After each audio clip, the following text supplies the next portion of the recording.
I am Mark Wanamaker, and I am a film historian and author who has written various books on Hollywood history and the motion picture industry. I am a historical consultant on motion pictures and television shows and have been an interviewee or contributor to over 200 documentary films and supply historical information to all media around the world on Hollywood and the film industry through Bison Archives.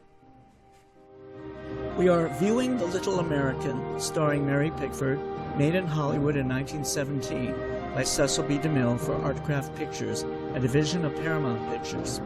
The scenario was written by Jeannie McPherson from her original story with technical assistance from Clarence J. Harris, who at the time served in the Department of the Navy.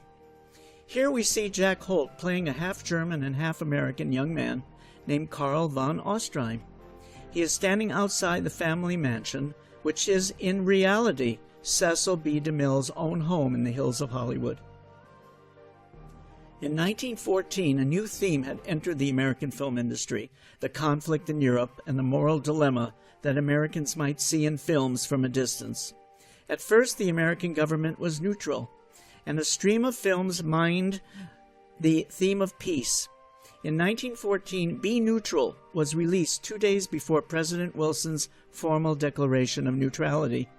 There were pro-war films, too. Vitagraph's The Battle Cry of Peace showed America being invaded by Germans, and then came Ellen Azimova's War Brides, 1916. Mary Pickford, with her writer friend Frances Marion, created daily talks in national newspapers. Their main theme was to take the pacifist high road, which echoed the theme of Nazimova's War Brides. The film introduces Mary Pickford saluting the American flag, highlighting the theme of American patriotism in the face of war. The film's overall purpose was to excite the public to support the war effort and was a combination of a drama and a propaganda film. In May of 1915, when the ocean liner Lusitania was torpedoed by a German submarine, over 100 of the bodies had drifted ashore were identified as Americans. From then on, the American government announced the fighting philosophy of preparedness. Famed filmmaker Thomas Ince released a major feature film entitled Civilization, which supported a future war effort to help the European allies. In the spring of 1916, Woodrow Wilson won a slim victory at a re-election, and by early 1917 had formed a committee on public information, a propaganda organ charged with creating pro-war fever. The CPI, as it was called, headed by journalists, published millions of leaflets, articles, books, posters, and photos backing the Allied armies and how bad the Germans were. Here we see Angela at her home in Los Angeles. The interior design was by art director Wilfred Buckland. He decorated the room with American flags, American flag drapes, and general American flag decor. Here we see Senator John Moore, played by James Neal, Bobby Moore, played by Ben Alexander, Raymond Hatton, who's coming in soon as the Count Jules de Destin, and Jack Holt as Karl von Ostrheim.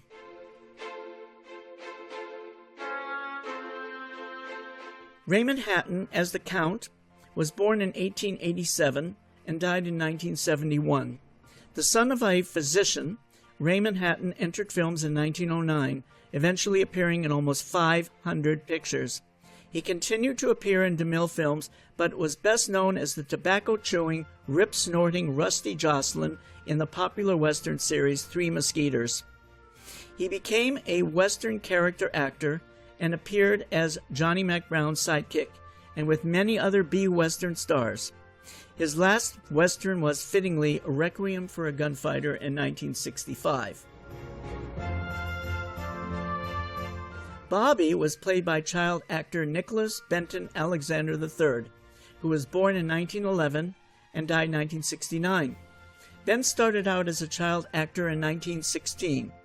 After a number of silent films, he retired from screen work, but came back for the World War I classic All Quiet on the Western Front in 1930, in which Alexander received good notices as an adult actor as Kemmerich, the tragic amputation victim. But he is best remembered for his role as Officer Frank Smith in the Dragnet TV franchise.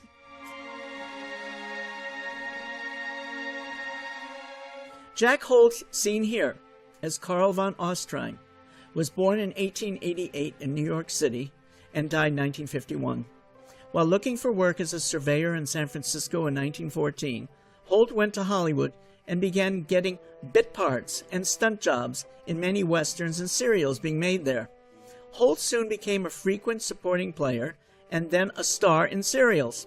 He moved to Paramount Studios in 1917 and became one of the studio's great stars, particularly in a very successful series of westerns based on the novels of Zane Grey.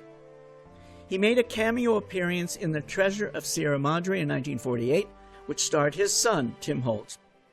Mary Pickford's fame in 1914 drove the marketing of fan magazines, postcards, posters, trading cards, buttons, and photographs, among many other merchandising items.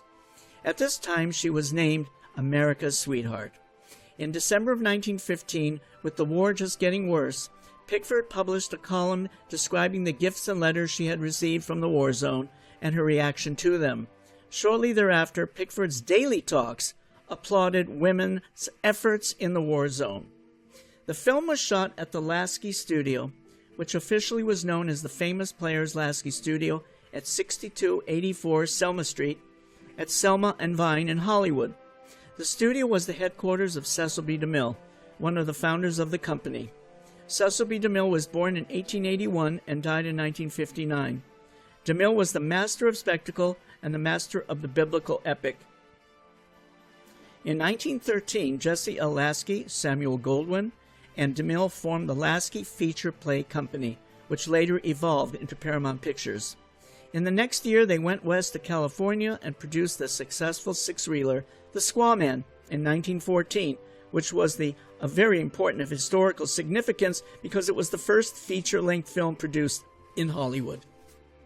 When America finally entered the Great War, the film industry publicity had been dominated by war news films, propaganda films made by European film companies, and some American films already using the war for their plots.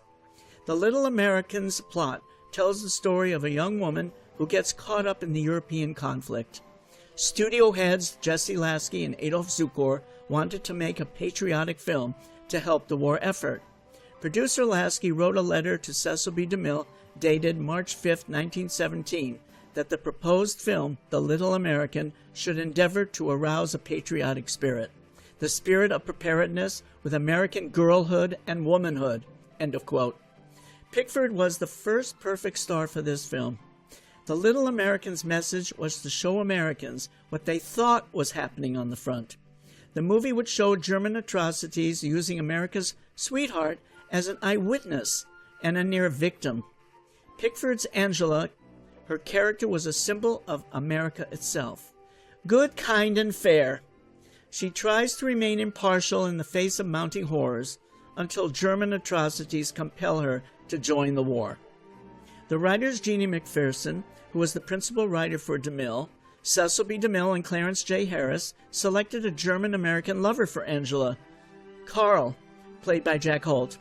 Scene was a curious and potentially risky move. Anti-German sentiment in the United States was not as strong as it would later become. However, this choice sent a clear message to a nation of immigrants who may have felt divided loyalties. Jeannie McPherson, the writer of this, was born in 1886 and died in 1946 in Los Angeles, California. Her stage experience began when she got the lead in a school play and was awarded a gold medal by the Chicago Musical College. She made her professional debut in the musical show Havana, and then as part of William C. DeMille's Strongheart. During her years as an actress, Jeannie worked with Florence Lawrence and Mary Pickford. She later was given her own unit at Universal and wrote and directed as well as acted in two reelers.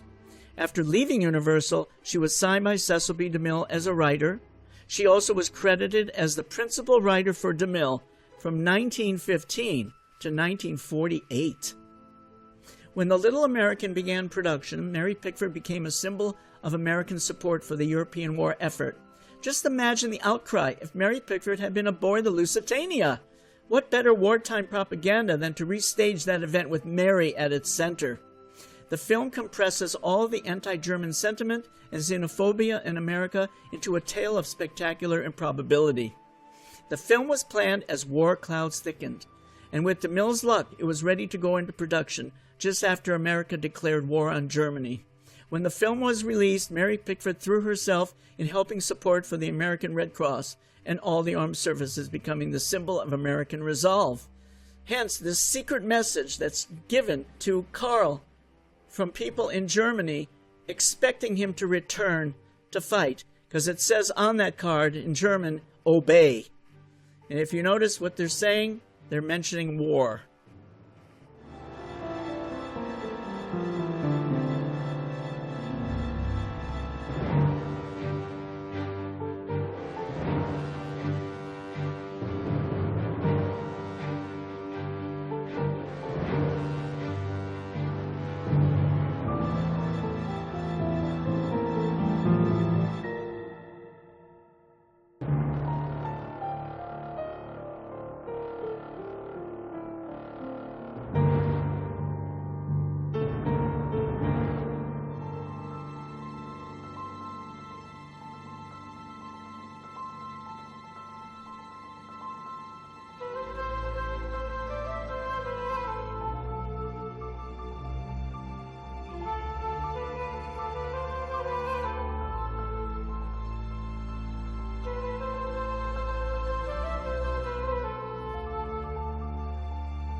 Here we see Angela driving her car in her neighborhood and is stopped by Count Jules de Destin and told of the news about France joining the war against Germany.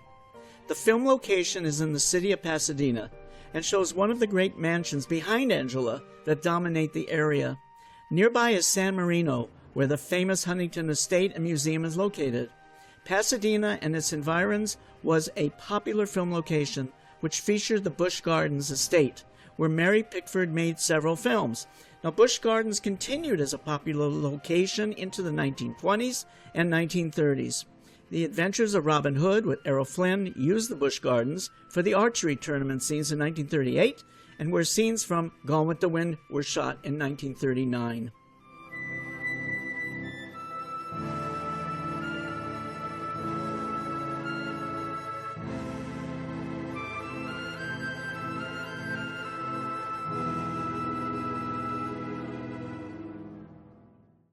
In April of 1917, the United States entered the war on the Allied side, following Germany's resumption of unrestricted submarine warfare against Atlantic shipping. Later that year, the Bolsheviks seized power in the Russian October Revolution, and Soviet Russia signed an armistice with the Central Powers in December, followed by a separate peace in March of 1918. That month, Germany launched an offensive in the West, which, despite initial successes, left the German army exhausted and demoralized. A successful Allied counteroffensive from August 1918 caused the collapse of the German front line. By early November, Bulgaria, the Ottoman Empire, and Austria-Hungary had each signed armistices with the Allies, leaving Germany isolated. Facing a revolution at home, Kaiser Wilhelm II abdicated on the 9th of November, and the war ended with the armistice of 11th of November 1918.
These battle scenes were shot at the Lasky Ranch in the Hollywood Hills, and you can see here that this was an accurate depiction of the wounded being evacuated from the battle grounds.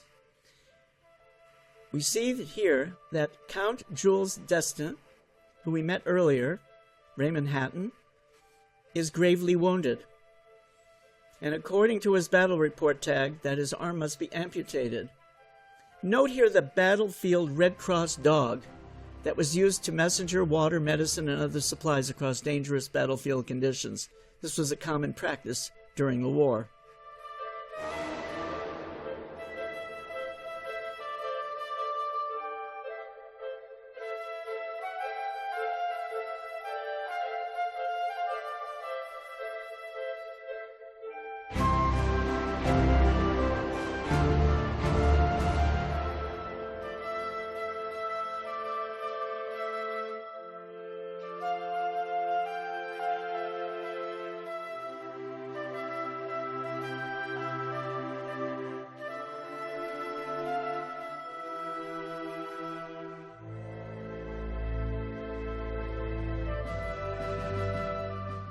On the German front, we see Karl receiving the letter from Angela, where she mentions that she is coming to France on the ocean liner, the Ventania. This scene illustrates the soldiers entrenched in buildings, fields, or wherever they could avoid bombardment. By this time, the war was in a state of stalemate, with one side taking some territory and the other withdrawing, and vice versa. The trench warfare started in September of 1914, and over the next 2.5 years, not much happened to merit a victory for either side. It wasn't until April 6, 1917, when America entered the war, that some progress was made to end the carnage.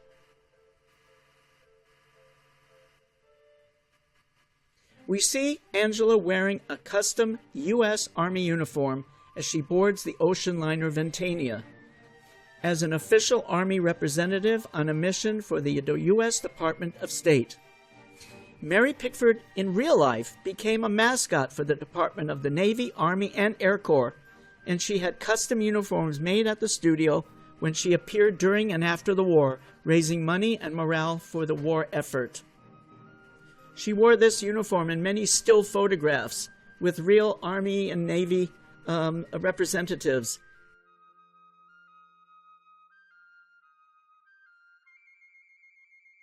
In the interior of the German Navy headquarters, when the Little American began production, Mary Pickford became a symbol of American support for the European war effort.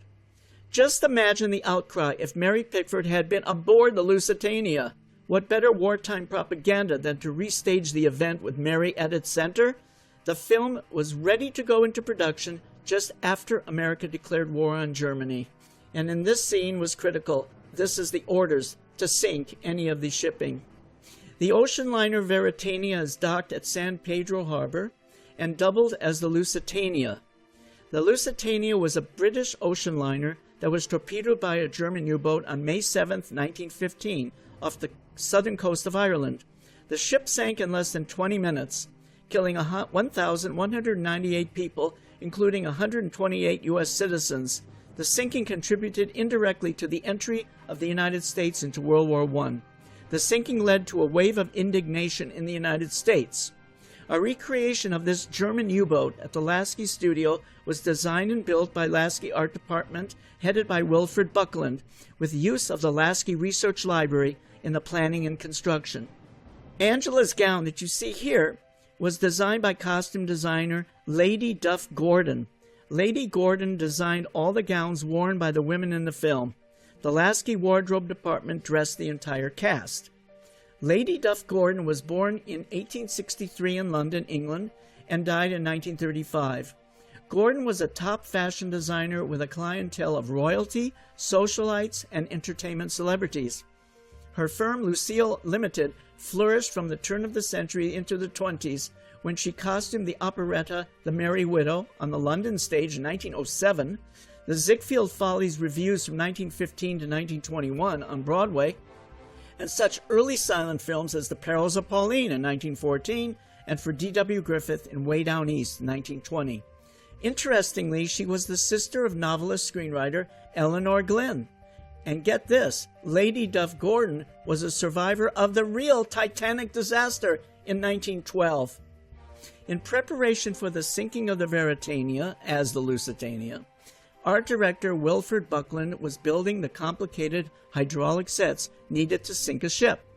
The Little American's highlight would be DeMille's recreation of the torpedoing of the ocean liner on film. A major rumble occurs, the ship lists, panic erupts with the first rush of water. DeMille's niece, Agnes DeMille, was on the set when this scene was shot. She recalled, quote, "The slowly tilting floor was cantilevered up in an extraordinary engineering operation. The set had been built in the Lasky studio water tank and pool and filled with water that could be manipulated by machinery in the stage. I saw Mary Pickford without a life belt swimming desperately," end of quote. In a review of the film in July of 1917 in the Philadelphia Evening Ledger, it was said, "Wild scenes enacted in studio liner for new Pickford film. What is said to be the largest and most spectacular scene ever in motion pictures, which depicts the luxurious ballroom of the Lusitania when the famous liner was torpedoed. The set, built in a water tank measuring 50 by 100 feet, shows the ballroom with all its elaborate furnishings and crowded with fashionable people.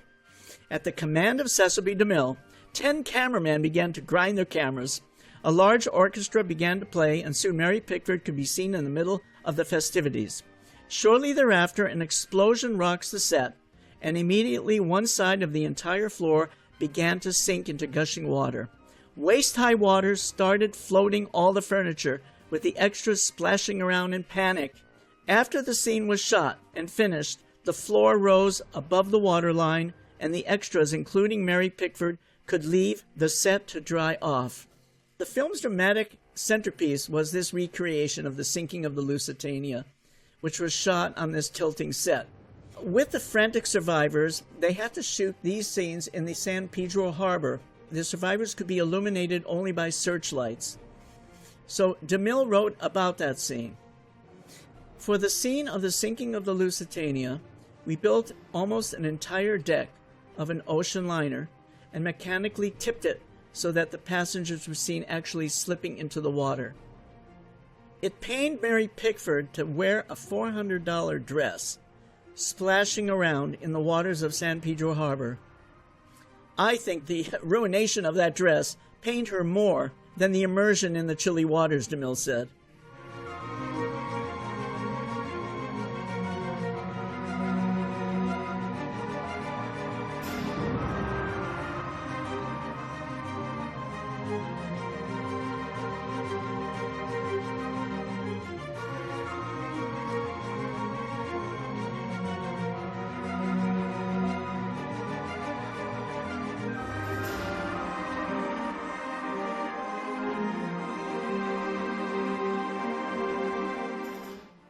Now, in these scenes, using the San Pedro Harbor for the scenes of the travelers jumping off the ship at night into the harbor waters, stunt actors from around Hollywood were paid extra for the dangerous jump, where they could land on top of one another and could cause really some serious damage. The scene had to be planned and choreographed so there would not be any accidents. Now, this seems familiar, doesn't it? Because there were 19 commercial films made about the sinking of the Titanic between 1912 and 2024. The three that most filmmakers are familiar with, of course, Titanic in 1953, A Night to Remember in 1958, and Titanic in 1997, starring Leonardo DiCaprio. When the film was released in July, advertisements used this spectacular scene in selling of the picture. An advertisement in an Illinois paper announced, quote, "See the reproduction of the sinking of the Lusitania in the Little American."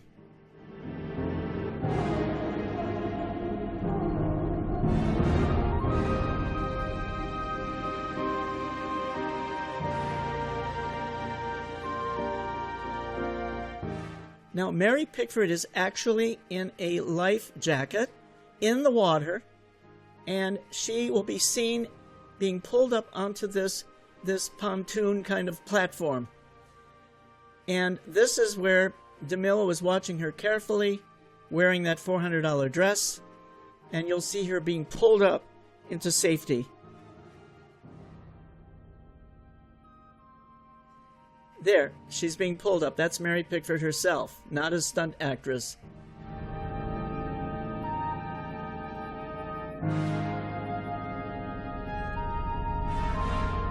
The stunt actors also had to know how to swim, but not just swim. They had to swim in full suits, dresses, whatever, which was very dangerous. So they really, this was a specially planned and choreographed scene with hundreds of extras, particularly stunt extras.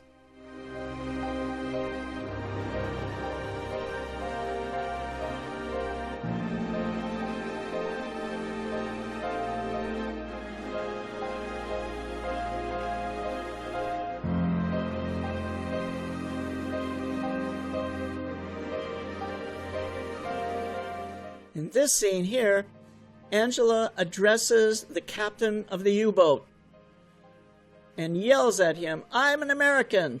You have attacked a ship with Americans on it!" And his reaction pretty much is, "Never mind."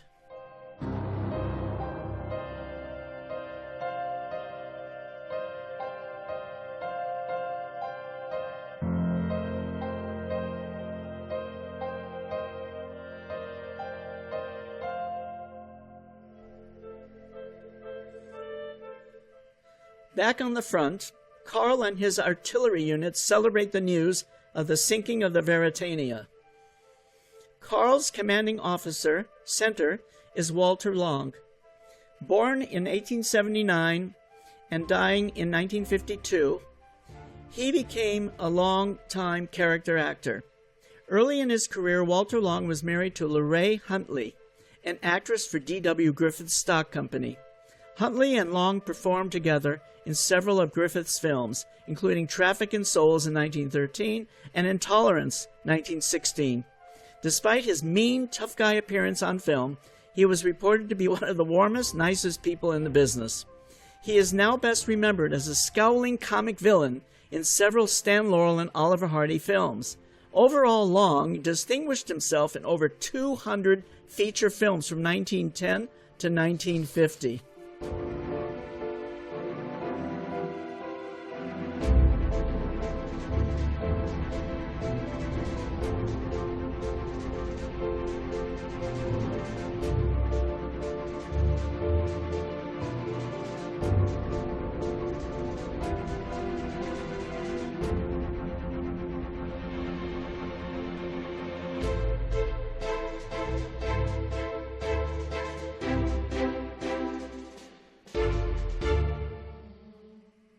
The German U-boats waged unrestricted submarine warfare against the UK. A first campaign in 1915 was abandoned after strong protests from the United States, but in 1917 the Germans, facing deadlock on the continent, saw no other option than to resume the campaign in February of 1917.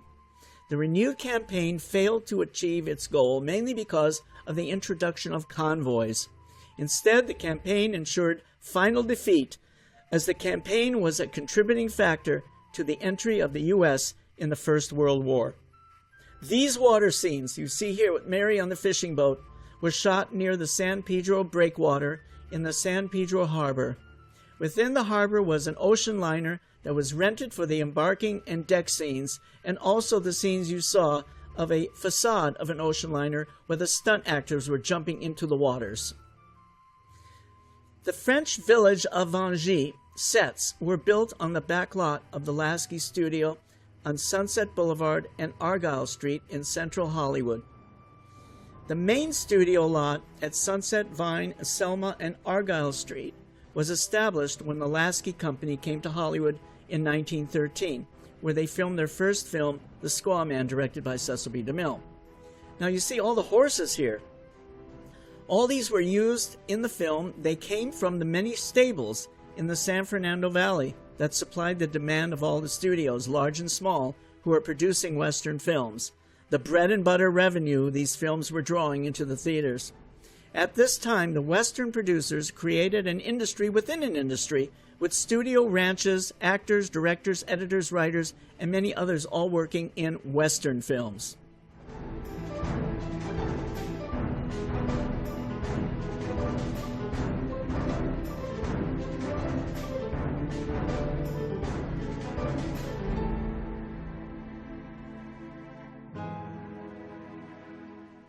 The chateau set that we'll be seeing a lot of was built at the Lasky Ranch in the Hollywood Hills. This was also the birthplace of Universal City before they moved further west to Lancashire Boulevard, where Universal is today. The Lasky Ranch, which was also known as the Providencia Rancho, was used for the battle scenes, using the U.S. Army actually appearing in the film. The interiors of the chateau were built by Wilfred Buckland at the Lasky Studio on Vine Street in Hollywood. Here we see Angela entering the chateau and entering into the interior that included authentic antique furniture, bronzes, and paintings mixed together with props from the Lasky Property Department. Wilfred Buckland, the production designer, was born in 1866 and died in 1946 at Hollywood, California. He was an art director and a designer from the New York stage, primarily for David Belasco, and became the first genuine art director in Hollywood. After working on The Squaw Man in 1914, he became a regular collaborator of Cecil B. DeMille and cameraman Alvin Wyckoff. Under contract to Jesse Lasky from 1914 to 1920 at Famous Players Lasky, he pioneered artificial lighting and controlled use of shadows. He was also first to use real furniture in his sets, and his crowning achievement was the massive castle he created for Douglas Fairbanks' Robin Hood in 1922. Here she meets the three staff members, the three maids, and in the middle is Colleen Moore. Colleen Moore was born in 1899 and died in 1988. In 1917, Colleen's uncle, Walter Howie, was the editor of the Chicago Tribune and had helped D.W. Griffith publicize his films, The Birth of a Nation, 1915, and Intolerance, 1916. Knowing of his niece's acting aspirations, Hovey asked Griffith to help her get a start in the motion picture industry. No sooner had she arrived in Hollywood than she found herself playing in 5 films that year. The Savage was her first, 1917, and The Little American, also in 1917, being the second film she did. Her first starring role was Little Orphan Annie in 1918 at the Fox Studio. She also starred in westerns opposite Tom Mix, but the movie that defined her as a flapper was the classic Flaming Youth, 1923. By 1927, she was a top-drawer actress in Hollywood films. Intercut with these battery sequences in the village, they used authentic newsreel footage also to give it some more authenticity. The artillery fire was using, of course, mortar cannon, and a lot of this was studio-made and also real mortar cannon. Carl is the captain of this mortar unit. The French artillery, commanded by Count Jules de Destin, Raymond Hatton, are the French authentic howitzer cannons borrowed from the War Department. In April 17, the United States entered the war on the Allied side, following Germany's resumption of unrestricted submarine warfare against Atlantic shipping. One of the only 2 films in which Mary Pickford was directed by Cecil B. DeMille, A Romance of the Redwoods, was the first of the DeMille-Pickford films that was shot in 5 weeks, beginning in February 17, 1917, in Santa Cruz County in California. The Little American began shooting 3 weeks after Romance of the Redwoods was completed. The 2 were released a few months apart in September of 1917.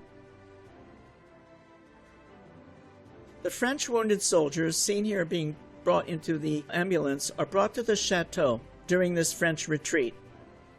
You may notice in the cast list some famous names like Wallace Beery, Ramon Navarro, without character names, other than maybe a wounded soldier.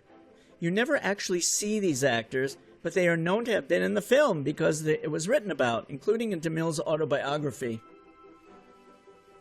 Now you see here the panic now of the staff and Mary. They're trying to leave.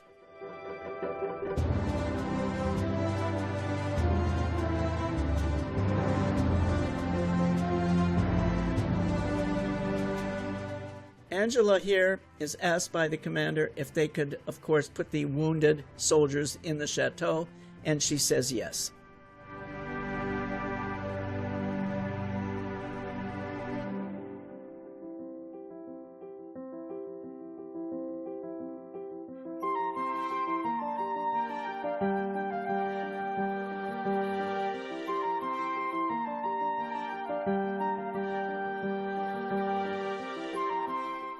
Everyone is planning to leave the chateau, and the manager of the chateau cannot get her to leave with him. But he leaves, and Mary decides to stay, because remember, Mary is America's sweetheart and representing America, and she will, of course, help the wounded.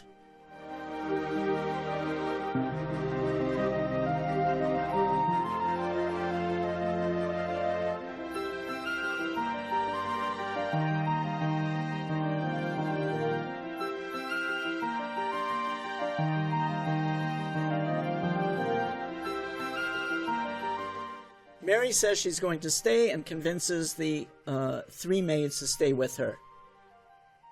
That's Colleen Moore right in the middle, right by Mary.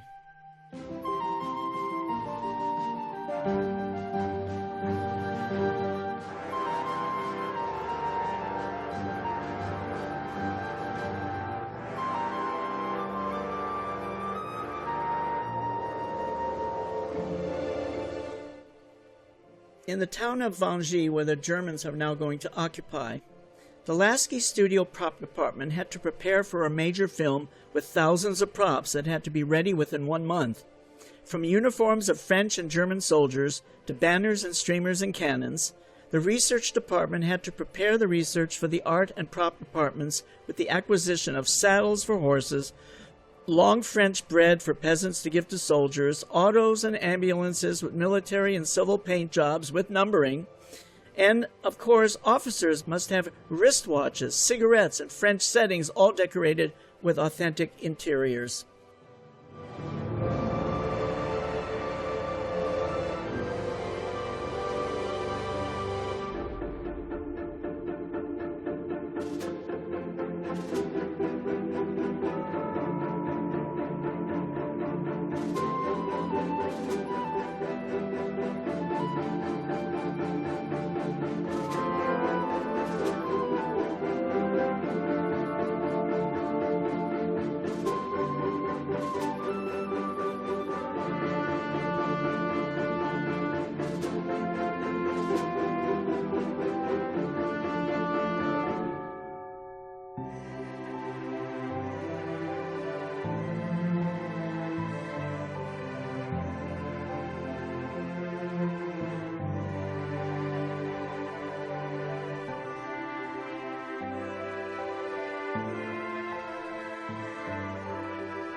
Before the French army withdraws from the town of Angy, they must hide some communication equipment in the chateau because they figure that's where the German command will set up their communications department. So that's what this is all about. We see them looking for a place to hide this spy equipment.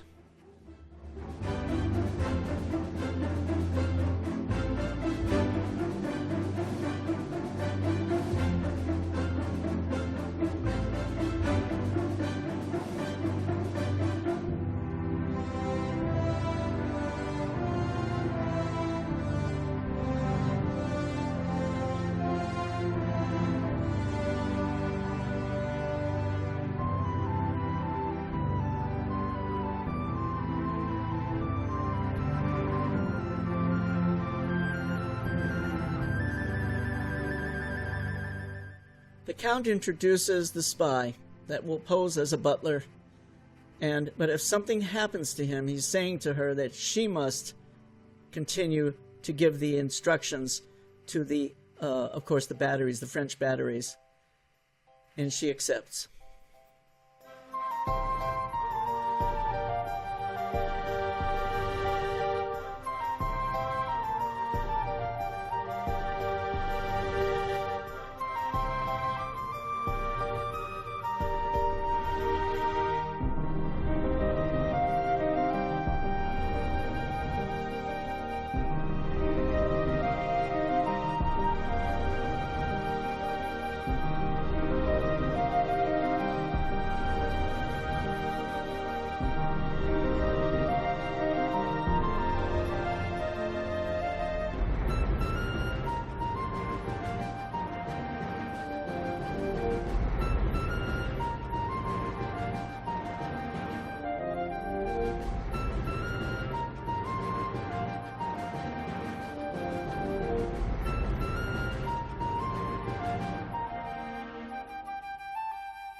We finally see the head unit coming in to establish the headquarters at the chateau.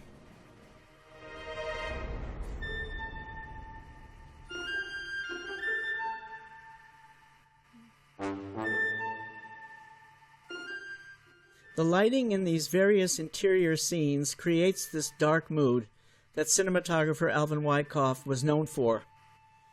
He was born in 1877 in New York, and he was known for DeMille's Rose of the Rancho in 1914 and The Lost Jungle in 1934. He died in 1957 in Los Angeles, and he is considered one of the most pioneering Hollywood cinematographers, a frequent collaborator with Cecil B. DeMille and art director Wilfred Buckland.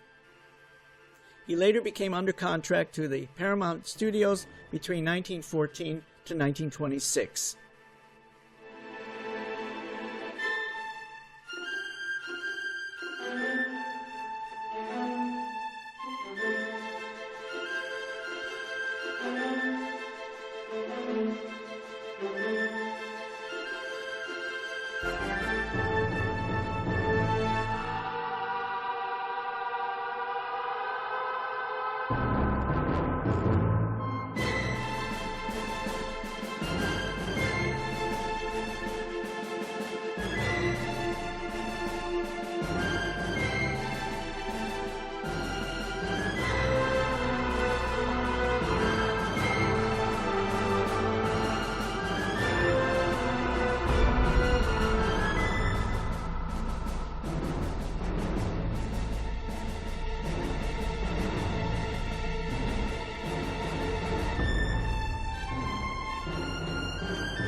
The American press reported that Mary Pickford stars as Angela Moore, a young American passenger on a boat torpedoed by the Germans at the outset of World War I in 1914. Trapped by the enemy in a French chateau, Angela bravely faces the horrors of war and the terrible pain of heartbreak. The French newspaper Le Grand Observer stated on August 4, 1917, Angela Moore is forced to face experiences that would try the soul of the bravest, and Mary Pickford's performance is not found wanting, end of quote.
While the soldiers are breaking in through the front, Carl leads a group of artillerymen to find another entrance to the chateau and end up in the wine cellar.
To heighten the danger of the soldiers breaking into the chateau, the maids and Angela are becoming desperate.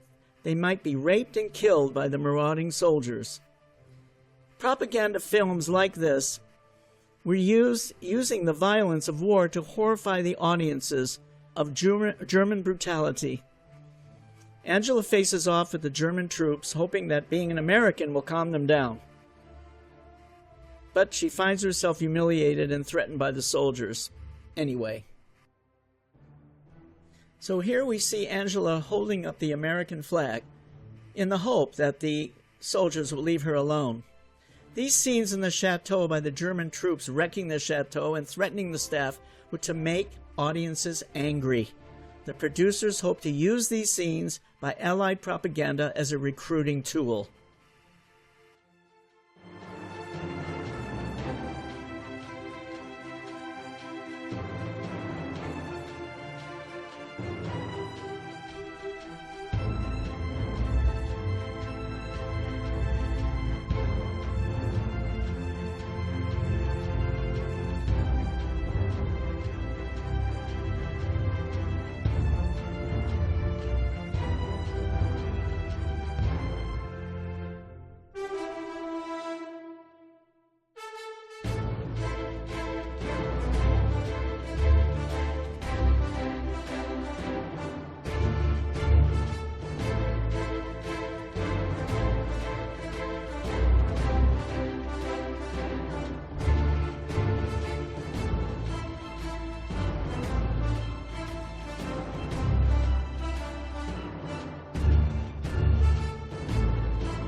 American World War I feature films other than The Little American were produced between 1917 and 1918. The famed director D.W. Griffith made Hearts of the World in 1918 about a young French couple that were torn apart during the war. Warner Brothers made My 4 Years in Germany in 1918 about the life of James W. Gerard, the U.S. ambassador to Germany, and Charlie Chaplin made Shoulder Arms about a doughboy on the Western Front.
In the next few scenes, we see Angela being manhandled by the German troops.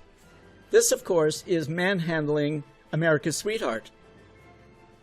Remember, she is the icon of America, freedom, etc., and she is being manhandled. So this is, of course, again, to make audiences just horrified that they could do this to, quote, Mary Pickford.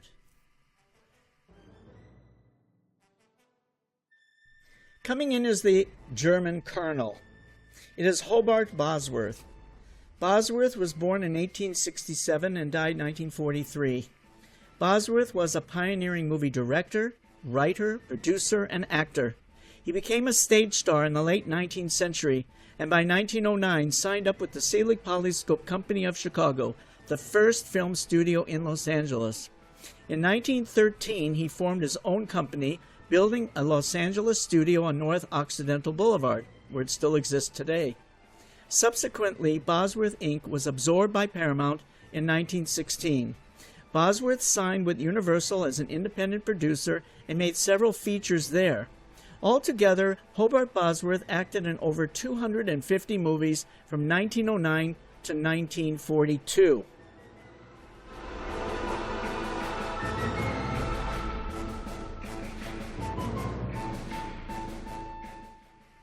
We see here the German soldiers setting up this headquarters.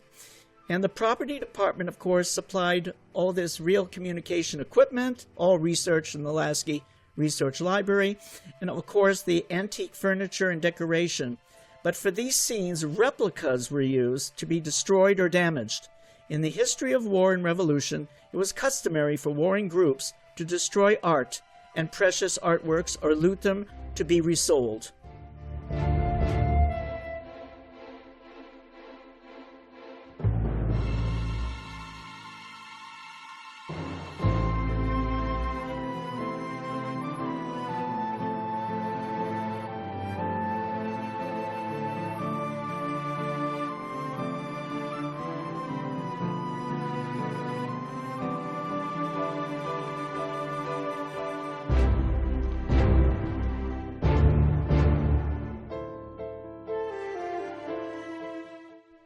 Now these scenes again show America's sweetheart being humiliated by being ordered to take off the colonel's boots and dry them.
Here we see a good example of one of the replica antique chairs being demolished to be burnt in the fireplace. Also a statue was supposed to be marble or something like that. These were the items, of course, that were used to be destroyed. The other real antique furniture, of course, would stay. This is a painting, which is painted at the Lasky Art Department, which could be ripped up, shredded, do whatever they wanted. Here they are going to wrap bread with it.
In this scene, we see Colleen Moore playing the maid who has been raped, roughed up, whatever it is, which shows you that the brutality of the German soldiers.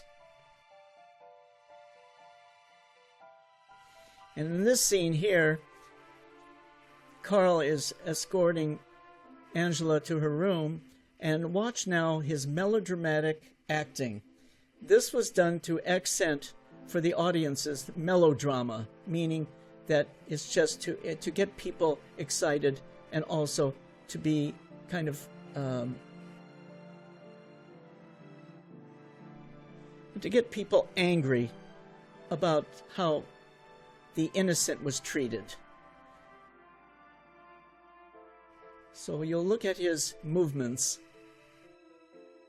which there it is. There is emoting anguish. This was done in the 19th century stage, but eventually actors in films stopped doing this kind of thing, and really it was their faces that showed the anguish. But DeMille wanted this because it's just a stronger point to make for the audiences, as this is a propaganda film. Also, religion as a theme throughout the film was what writer Jeannie McPherson highlighted in several scenes. Now here, Angela is holding a crucifix. There was also characters crossing themselves, wearing crosses, referring to God, and the image of Christ overlooking the horrors of war.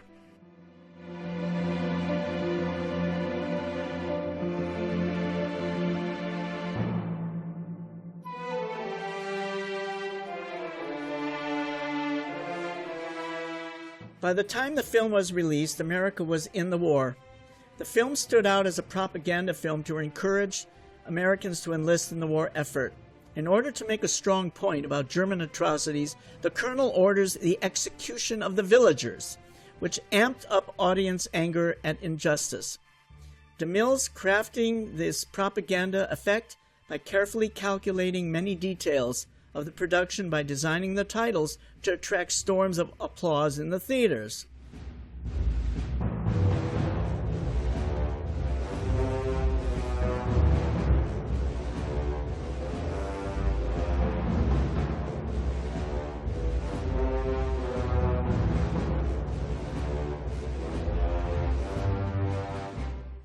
In these scenes, Angela actually can get a pass to leave, and she figures she will leave, and she gets the pass from the colonel.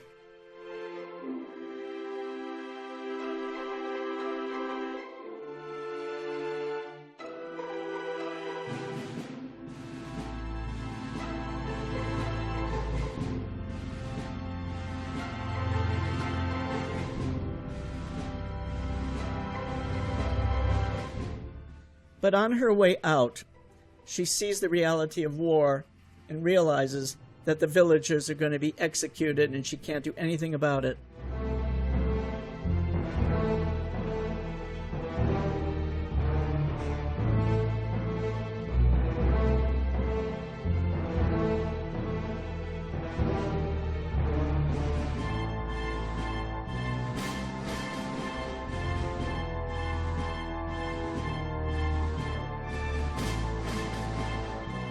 This is the moment she gives up her neutrality and becomes a spy, giving information to the French with that hidden telephone in the chateau.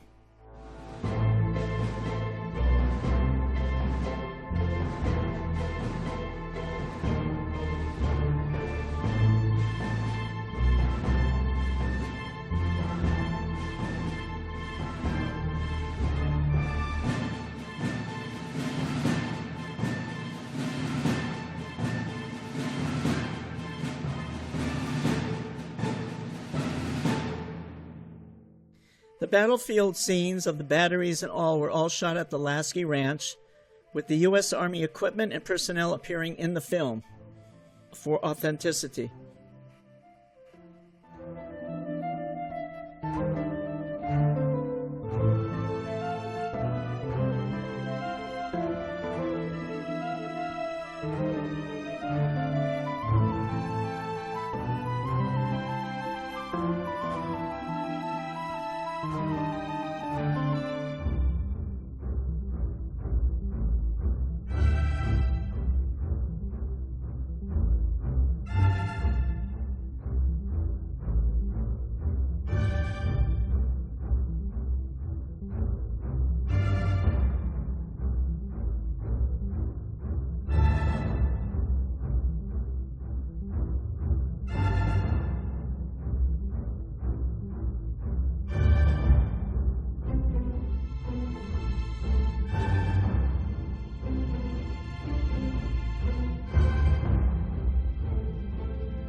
In these scenes of Angela being arrested, the uniforms of the infantry soldiers and officers were as authentic as could be. We get a good look at them now up close. All the German and French uniforms seen in the film were carefully researched in the Lasky Research Department. Every costume company and other studio costume departments in Southern California were sourced. Universal had the largest costume department at the time, and some of the uniforms were rented from them. What could be found there were made at the Lasky costume department when needed.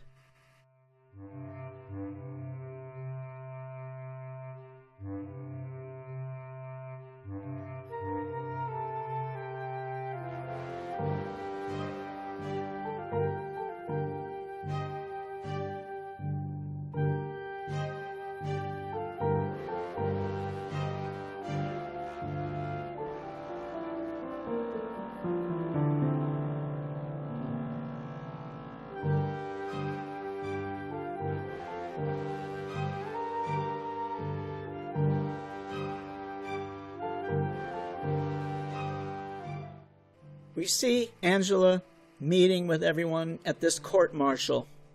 Angela confesses to being the spy and says that she was neutral at one time, but now, after seeing the executions of innocent people, joined the fight against the Germans. We see Angela's character ready to sacrifice her life for the cause of the Allies.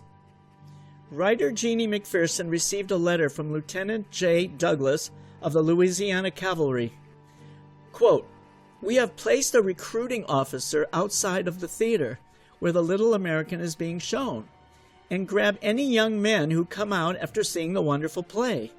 I don't know how soon we're going to the front," he says, "but if we ever reach the firing line, I wish just before going into battle we could show the Little American to our boys, for I know they will be in the right frame of mind to charge all the way up to Wilhelm's Castle in Berlin. That story of yours has furnished the most opportune and inspiring play I have seen in years." End of quote. By August of 1917, more reviews were published, mostly in praise of the film and what it represented. In the Des Moines Evening Tribune, reviewer Dorothy Day wrote, quote, "Beastly side of war brought home in Pickford film. The Little American shows up atrocities practiced by Germans. Thousands flocked to see Pickford and forgot her, and sat spellbound as the events of the plot enrolled before them to the climax where the young German officer Karl renounces his emperor, and he is sentenced to be shot as a traitor, together with Angela, who is a convicted spy. The Little American should do more for recruiting than any other patriotic film yet produced." End of quote.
This scene of the execution of Angela and Karl is symbolic that how could Mary Pickford, America's sweetheart, playing Angela, could be executed by the Germans? This is unheard of. But of course, Providence will play a great role in this scene.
These scenes of a hellish desolation with explosions were all shot at the Lasky Ranch in the Hollywood Hills at night. Now, cinematographer Alvin Wyckoff was a specialist in nighttime camera work, and his beautiful lighting in this pinkish tint is a cinematic delight. Wyckoff later worked in many more films with DeMille, like, for example, The Rose of the Rancho in 1914, The Virginian in 1914, The Cheat 1915 with Sesshu Hayakawa, Carmen 1915, and Joan the Woman in 1916, both with star Geraldine Farrar. And as mentioned earlier, he was a frequent collaborator with both DeMille and Wilfred Buckland.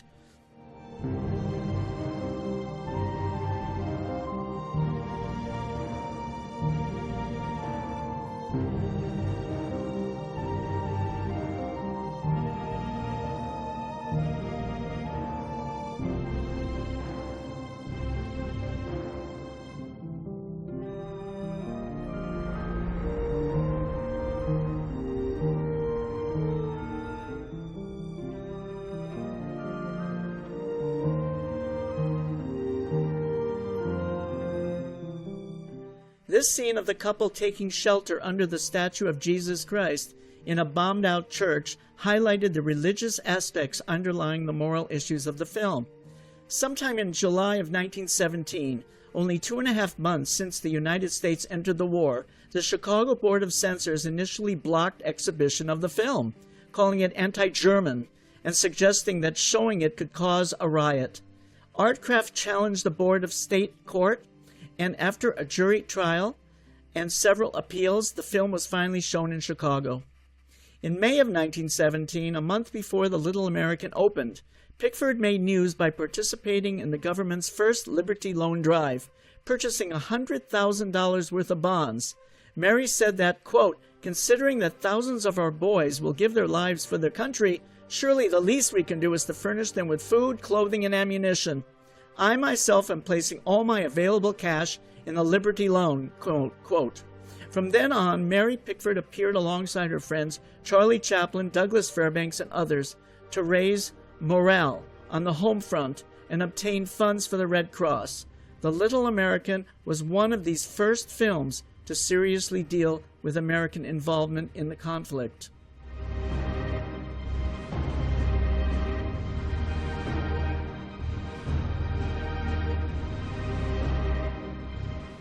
The Canadian newspaper Calgary Herald on June 30th, 1917, wrote, quote, "The combined arts of Mary Pickford and Cecil B. DeMille have been linked together in the cause of a great photoplay, and judging from advanced reports, this production will go down in motion picture history as one of the greatest works of art, as well as one of its most powerful appeals," end of quote.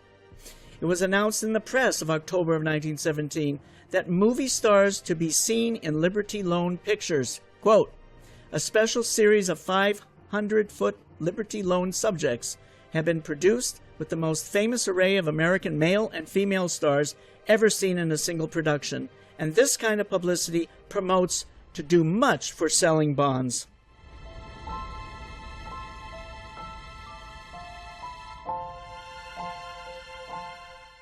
By early 1918, the United States had been a combatant in World War I for a year, and Pickford was on a mission to sell war bonds for the government.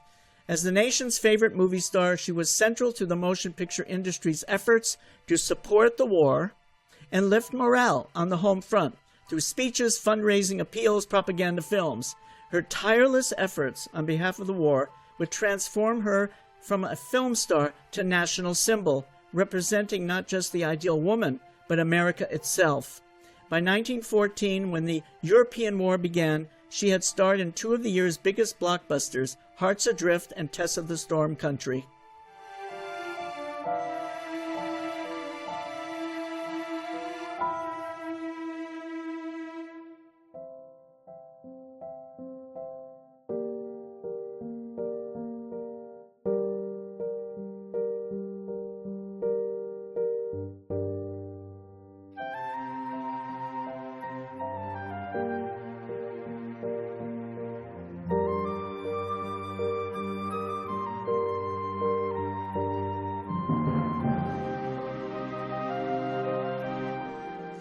The Little American was a tremendous hit, costing $166,949, with Mary Pickford's salary of $86,666 included, earned $446,236 for a net profit after all costs in the $140,000 range.